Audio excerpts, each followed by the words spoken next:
बसंत पंचमी का दिन महाराज, सरस्वती का दिन, जिस दिन जो बच्चा पढ़ने में कमजोर होता है उसके हाथ से बसंत पंचमी के दिन सरसों के 31 फूल शंकर जी को चढ़ा दिए जाते हैं तो बच्चा पढ़ने में अव्वल निकल जाता है। उसके बच्चे को कभी नहीं कह सकते कि पढ़ने बैठ, वो खुद बैठेगा। केवल आज बसंत पंचमी का दिन, एक ही दिन चढ़ता है। और बाकी के सरसों के फूल आपको मालूम है कि रोग मुक्ति के लिए तो होते ही हैं। ये तो आपको पहले भी वर्णन किया महाराज कि जब कोई एकदम रोग आ जाए और डॉक्टर एकदम बोल दे कि ये रोग भारी आ गया है और इसकी जांचें जाएंगी और फिर ये कुछ भी हो सकता है, तो क्या करा जाता था कि 108 सरसों के फूल लाकर तुरंत शंकर भगवान को चढ़ाए जाते थे महाराज। तो चढ़ाने के बाद में रिपोर्ट अच्छी आती है। ऐसा नियम है। कहीं ठेका, कोई ठेकेदारी करते हैं ना, जो ठेका भरते हैं कि भाई मेरा टेंडर आना चाहिए, मेरा ये काम होना चाहिए, मेरी मल्टी बनना चाहिए, या मेरा ये काम के लिए जा रहा हूं, ये काम फतेह होना चाहिए, उसके सबके हाथ पैर जोड़ने से अच्छा है एक काम करो, बस 108 सरसों के फूल उठाओ, शंकर जी का उद्धतेश्वर महादेव का नाम लिखो और छोड़ दो, शिव जी के ऊपर एक एक कर चढ़ा दो, वो ठेका तुम्हें ही मिलेगा, वो काम तुम्हारे पास ही आएगा। बस केवल अवधूतेश्वर अर्थात ये जो क्रम है, ये वो क्रम तो 108 सरसों के फूल का आप कभी भी कर सकते हो, पर जो ये बच्चों के लिए किया जाता है वो केवल बसंत पंचमी के दिन ही होता है महाराज। आज जी के सरस्वती जी का एक नाम शारदा है। क्या नाम है? जम के बोलिए जरा। शारदा। ये शारदा नाम कहां से पड़ गया? सरस्वती माता को शारदा नाम किसने दिया था? भाई नामकरण होता है तो हमारे यहाँ तो आज भी नियम है महाराज, ये बुआ कोई नाम बताती है, मामा जी कोई नाम बताते हैं और दादाजी कुछ बोलते हैं, कोई बोलेगा टिक्कू, कोई बोलेगा पिक्कू, कोई बोलेगा कुछ, सबके नाम अपने अपने रहते हैं, कोई प्रेम से क्या बोलता है। तो सरस्वती का शारदा नाम किसने प्रदान किया था? माता सरस्वती को शारदा संबोधन किसने दिया था? माता सरस्वती को शारदा का संबोधन किस समय पर प्रदान किया गया था? जिस समय पर शंकर और पार्वती भ्रमण पर निकल रहे थे और भगवान ब्रह्मदेव सरस्वती को ढूंढ रहे थे, और माता सरस्वती को ढूंढते हुए ब्रह्मा जब भगवान शंकर की साक्षी में पहुंचे हैं, तब भगवान शंकर से ब्रह्मदेव ने कहा आप कहीं सरस्वती को देखें तो मुझे भेजिएगा, मेरे पास में भेजिएगा। शंकर भगवान ने उसी समय पार्वती से कहा, पार्वती, जैसे एक स्त्री जो पतिव्रता धर्म का पालन करने वाली है, एक नारी पतिव्रता धर्म का पालन करने वाली होती है, पति को परमेश्वर मानने वाली होती है, पति के चरणों का रसतत्व ग्रहण करने वाली होती है, तो वो पर पुरुष का स्मरण नहीं करती। उसी तरह एक पति जो अपनी अर्धांगिनी के साथ में रहे और अर्धांगिनी के साथ चले तो पर नारी का स्मरण नहीं होना चाहिए। तो एक काम करो पार्वती, तुम उस सरस्वती को बुलाना प्रारंभ करो।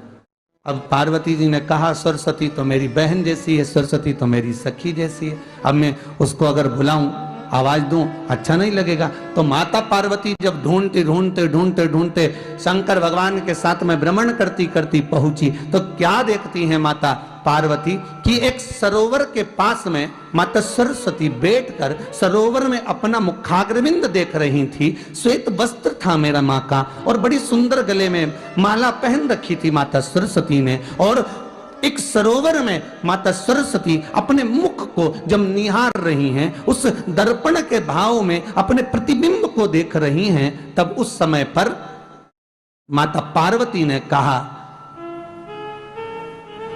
शारदा, सरस्वती को लगा कि मेरा संबोधन ये किसने कहा, पलट कर देखा, सरस्वती ने कहा पार्वती तुम? हाँ, मैंने तेरा जो दर्पण में प्रतिबिंब देखा है, तेरा स्वरूप देखा, पर तू इतनी सुंदर है, इतनी सुंदर है, पर तेरा जल में जो स्वरूप देखा ना वो नीला दिखाई दिया, थोड़ा सा श्याम दिखाई दिया, इसलिए मैंने तुझे शारदा कह दिया। आज भी हमारे मध्य प्रदेश के कटनी और सतना के बीच में महियर में आज भी शारदा भवानी विराजमान है महाराज।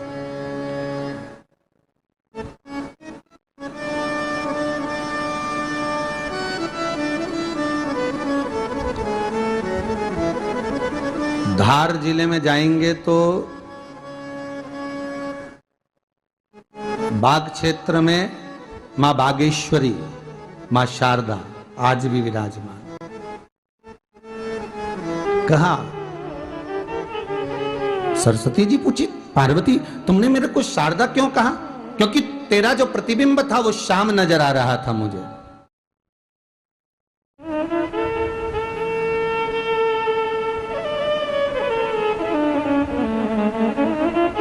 उस प्रतिबिंब को देखकर मैंने तुझे शारदा का संबोधन दिया। तुम्हें ब्रह्मा जी बुला रहे हैं। सरस्वती ने कहा, पार्वती मैया दीदी, आपने मुझे जो नाम दिया है, जगत के लोग, संसार के लोग मुझे इस नाम से जब पुकारेंगे तो ये शारदा, ये सरस्वती स्वयं उसके कंठ पर, उसके मस्तिष्क पर सदा विराजमान रहेगी, ये शारदा बनकर। इसलिए हमारे स्कूलों में, हमारे काव्य ग्रंथों में, हमारे जो कविगण रात्रि को जो काव्य पाठ करते हैं, कविता का स्मरण करते हैं, वो सरस्वती की वंदना नहीं करते, हे शारदे मां, शारदा की वंदना करते।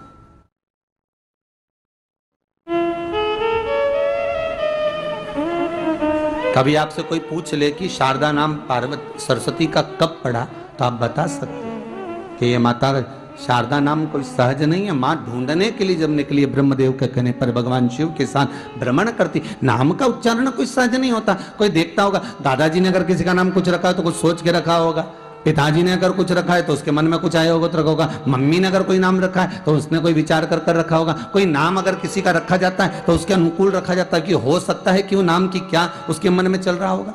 तो शारदा का संबोधन कोई सहज नहीं है। माता सरस्वती का एक नाम शारदा हुआ, इसलिए संबोधन में सरस्वती कम शारदे मां ज्यादा बोला जाता है। आप काव्य पाठ कर लो, नाम जाप कर लो, स्मरण कर लो।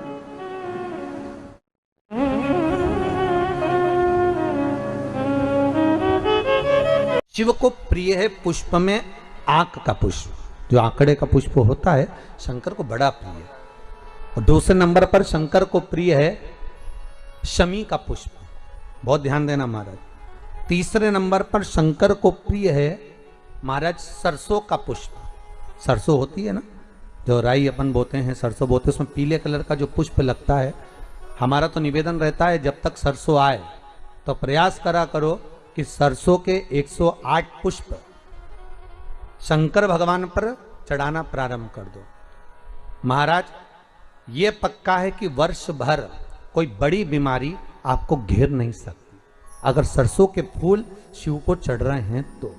और प्रयास करना कि सरसों का जो पुष्प होता है, सरसों का जो फूल होता है महाराज, अगर कोई व्यक्ति को किडनी या लीवर से जुड़ी हुई कोई तकलीफ होती है, या किसी व्यक्ति का एक्सीडेंट हो गया होता है और उसका कोई अंग रह गया हो, कोई शरीर का कोई भाग रह गया और वो काम नहीं कर रहा हो, जैसे किसी के पांव रह जाते हैं एक्सीडेंट के बाद, किसी का हाथ रह जाता है, या कोई अंग काम नहीं कर रहा हो, वहाँ ब्लड पहुँच नहीं रहा हो, वो जगह एकदम सुन्न हो गई हो, खाली पड़ गई हो, तो उसके लिए शिव महापुराण की कथा कहती है कि सरसों के पुष्प 11 शंकर जी के राइट भाग में, जहाँ शिव जी के गण दरवाजे के द्वारपाल मणिभद्र जिस जगह पर निवास करते हैं, कौन निवास करते हैं? मणिभद्र। शंकर जी के दरवाजे के द्वारपाल हैं मणिभद्र जी। तो मणिभद्र दरवाजे के द्वारपाल में राइट भाग में मणिभद्र जी विराजते हैं। मतलब राइट भाग कौन सा हुआ? जब आप मंदिर से बाहर निकलेंगे तो राइट भाग, मंदिर में प्रवेश करेंगे जब राइट नहीं होना चाहिए, आप मंदिर से जब जाएं तो राइट भाग। मतलब आप मंदिर से राइट से जाएंगे तो शंकर जी का भी राइट हो जाएगा, क्योंकि शिव जी ऐसे बैठे हैं तो शंकर जी का भी राइट हो गया, देवता उनका भी राइट हो गया, तो राइट भाग सीधा हाथ मणिभद्र जी का स्थान। 11 सरसों के पुष्प मणिभद्र के उस द्वार पर आप रख दीजिए। और मणिभद्र के द्वार पर रखकर अंदर जाकर 108 वापिस जब आप बाहर निकल रहे हैं, ये पुष्प आप रखने के बाद एक बार बाहर जाएंगे, फिर वापिस आएंगे मणिभद्र रखने के बाद, और अंदर जाकर 108 सरसों के पुष्प शंकर को समर्पित करेंगे महाराज। उस सरसों के पुष्प जो शिव जी को आप समर्पित कर रहे हैं उसको वापिस लेकर आएंगे। श्री शिवाय नमस्तुभ्यम बोलकर उस सरसों के पुष्प को महाराज सरसों के तेल की बोतल में उसको डाल लीजिए। शंकर भगवान को किसी भी प्रदोष में, शाम के समय प्रदोष काल में उस तेल को वापस ले जाकर चढ़ा दीजिए शिव जी को, उसको वापस लेकर आ जाइए। उस तेल का प्रयोग आप नाभि में डालिए और जो शरीर काम नहीं कर रहा उस स्थान पर कम से कम 15 दिन 20 दिन तक उसकी मालिश करना प्रारंभ करिए। बाबा चाहेगा तो चलाने का प्रयास कर देगा और वो अंग, वो शरीर काम करने लगेगा। मणिभद्र का स्मरण। श्री शिवाय नमस्तुभ्यम, सब बोलिए एक बार जमकर। श्री, अरे पहले बोल दिया, हमारे साथ तो बोलो। श्री शिवाय नमस्तुभ्यम। भगवान शिव के मंत्र का स्मरण कर कर कर। एक बार माता सरस्वती जी ने लक्ष्मी जी से कहा, मैं बहुत परेशान हो गई हूं लक्ष्मी, मैं बहुत परेशान हो गई लक्ष्मी। लक्ष्मी जी ने सरस्वती जी से पूछा, क्यों परेशान हो गई सरस्वती, बात क्या है? परेशान होने का केवल कारण इतना सा है कि मेरा काम है गायन करना, मेरा काम है जनमानस में जिसने बहुत अच्छा काम किया होता है उसका गायन करना, देवता में उसका व्याख्यान वर्णन करना। मैं इसलिए परेशान हो गई हूं कि 33 कोटि देवी देवता में केवल एक देवता ऐसे हैं, देवाधिदेव महादेव, जो बिना सोचे समझे दान करते रहते हैं, बिना सोचे समझे पुण्य करते रहते हैं, बिना सोचे समझे दान करते रहते हैं। कुछ सोचते ही नहीं, उन्होंने उठाया और दे दिया। इनके दान का मैं व्याख्यान करते करते, इनके दान का वर्णन करते करते, इनके दान का गुणगान करते करते, इनके दान का महत्व कहते कहते कहते कहते मेरा मुख थक गया है। अब मैं करूं तो करूं क्या? इतने में लक्ष्मी जी बोली, जितनी तू परेशान है उससे दुगनी मैं परेशान हूं। अब लक्ष्मी जी ने जैसे कहा कि मैं परेशान, तो सरस्वती जी ने पूछा कि तू क्यों परेशान है? अरे भोलेनाथ जी का क्या है, कहीं पर भी चले जाते हैं, किसी को भी देख लेते हैं, एक लोटा कोई पानी चढ़ाते दिखता है, तुरंत खड़े होकर कह देते हैं, जा तेरे पास में संपदा की कभी कमी नहीं होगी। अब वो तो कह के आ जाते हैं, लक्ष्मी जी कर रही, इतनी ड्यूटी बढ़ गई, इतनी ड्यूटी बढ़ गई कि मुझे दौड़ दौड़ कर उनके यहाँ संपदा देने जाना पड़ता है। अब मैं भी परेशान। अब ये दोनों परेशान होकर ब्रह्मा जी के पास गए। अब ब्रह्मदेव से कहा, प्रभु, इतने में सरस्वती जी बोली, स्वामी स्वामी स्वामी। स्वामी जी ने कहा, क्या बात है? ब्रह्मदेव बोले, तुम दोनों आज मेरे पास किस लिए आई हो? भाई सरस्वती जी बोली, मैं बहुत परेशान हो गई। लक्ष्मी जी बोली, मैं भी परेशान हो गई। सरस्वती जी बोली, क्यों परेशान हो गई? तो कहा कि शंकर जी का गुणगान गाते गाते, गुणगान गाते गाते, अब कोई आप एक माता ने कल पत्र लिखा था, उस पत्र में लिखा था कि अगर मैं पूरी जिंदगी शंकर का गुण, आपने वो बड़ा पत्र देखा था, उस पत्र में लिखा था कि अगर मैं पूरी जिंदगी शिव का गुणगान गाती रहूं कि शंकर जी ने क्या क्या दिया है तो वर्णन नहीं कर सकते। जब इंसान की ये हालत है तो देवताओं की क्या हालत होगी? तो सरस्वती जी ने कहा, मैं गुणगान कर करके थक गई। लक्ष्मी जी करी, मैं दे दे के थक गए। इसलिए ब्रह्मा जी तुरंत उठकर बोले, तुम दोनों से ज्यादा तुम दोनों से ज्यादा मैं परेशान हूँ। तो इतने में तुरंत लक्ष्मी और सरस्वती जी ने पूछा, तुम कैसे परेशान हो? ब्रह्मा जी बोले, मैंने किसी के भाग्य में लिख दिया कि ये जिंदगी भर ठोकर खाएगा, ये जिंदगी भर रोएगा, ये जिंदगी भर तकलीफ भोगेगा, इसको ये रोग आएगा, इस रोग में ये बीमार होकर समाप्त हो जाएगा। मैंने इसके भाग्य में इतना इतना लिखा और वो एक लोटा पानी लेके शंकर जी के मंदिर पहुंच गया और शंकर जी ने उसका भाग्य बदल दिया। तो मेरी लिखने को भी भाग्य को बदल दे रहा है। ये कलयुग में हो क्या रहा है समझ में नहीं आ रहा। ब्रह्मा करे कि मेरी लेखनी को पलट दे रहा है, वो महादेव से मैं भी परेशान हो गया। तीनों मिलकर पार्वती जी के पास पहुंच गए। माता पार्वती जी बैठी थी, तब साधना में मिलीन थी। अब तीनों बैठकर भगवान पार्वती जी के पास पहुंचे। माता पार्वती जी ने पूछा, ब्रह्मा, लक्ष्मी, सरस्वती, आज कैसे आना हुआ?